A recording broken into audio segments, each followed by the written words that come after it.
লখিমপুৰ জিলাৰ বিপুৰীয়াত ভাৰত গেছ এজেন্সিয়ে গ্ৰাহকক লুণ্ঠন চলোৱাৰ উঠিছে গুৰুতৰ অভিযোগ। ভাৰত গেছ এজেন্সিটোৱে বিপুৰীয়াৰ ভাৰত গেছ এজেন্সিৰ পৰা কৌশলগতভাৱে গ্ৰাহকৰ অজ্ঞাতে বহু গ্ৰাহকৰ সংযোগ বদলি কৰে দূৰৰ এজেন্সিলৈ। পুনৰ বিপুৰীয়ালৈ বদলিৰ নামত গ্ৰাহকৰ সৈতে দৰদাম কৰাৰো উঠিছে গুৰুতৰ অভিযোগ। বদলিৰ নামত ৩০০ৰ পৰা ২০০ টকালৈ এজেন্সিৰ কৰ্মচাৰীয়ে দৰদাম কৰে বুলি গুৰুতৰ অভিযোগ উঠিছে। গ্ৰাহকৰ অজ্ঞাতে ভাৰত গেছ এজেন্সিয়ে কেইবাশ গ্ৰাহকক হাৰমতি আৰু ভোগপুৰ স্থিত নতুন গেছ এজেন্সিলৈ বদলি কৰাত শুদ্ধ হৈ পৰিছে বিপুৰীয়াৰ কেইবা শতাধিক গ্ৰাহক। অতি শীঘ্ৰে বিপুৰীয়াৰ গ্ৰাহকসকলক পুনৰ বিপুৰীয়াৰ এজেন্সিত সংলগ্ন নকৰিলে তীব্ৰ গণতান্ত্ৰিক আন্দোলন গঢ়ি তুলিব বুলি হুংকাৰ প্ৰদান কৰে। আৰু এই বিষয়টোৰ সন্দৰ্ভত লখিমপুৰ জিলা আয়ুক্তৰ হস্তক্ষেপৰ দাবী তুলিছে গ্ৰাহকসকলে।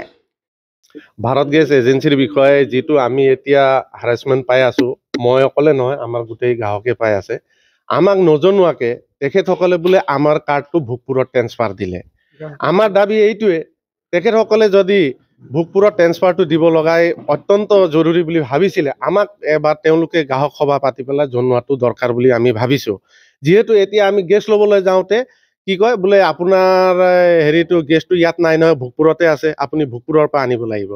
তেতিয়া ভোগপুৰৰ পৰা কেনেকে আনিব লাগিব? ইমান দূৰৰ পৰাতো আমি আনিব নোৱাৰো। কি ইয়াৰ ব্যৱস্থাটো কি হ'ব বুলি কওঁতে তেখেতসকলে কৈছে যে আপোনালোকে তাৰ পৰা ট্ৰেন্সফাৰ কৰি আনক।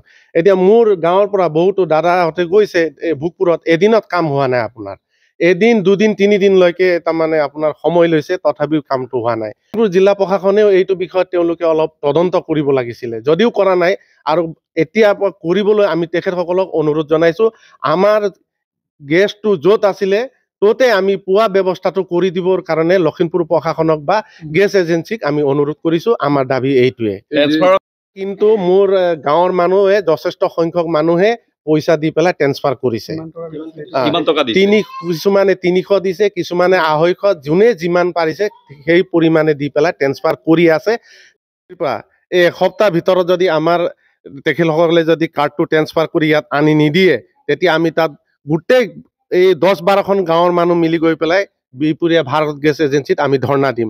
তাৰোপৰি ইয়াৰ বিষয়ে আমি আমাৰ জিলাৰ উপায়ুক্ত মহোদয়কে আমি জনাবলৈ বাধ্য হ'ম।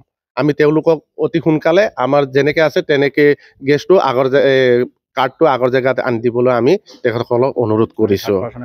আৰু নহয়, আৰু আমি ইয়াৰ পিছত আৰু বেলেগ কাৰ্যসূচী ল'বলৈ আমি বাধ্য হ'ম। বিপুৰীয়াৰ পৰা হৰেণ বৰাৰ ৰিপৰ্ট, অসম আদিত্য।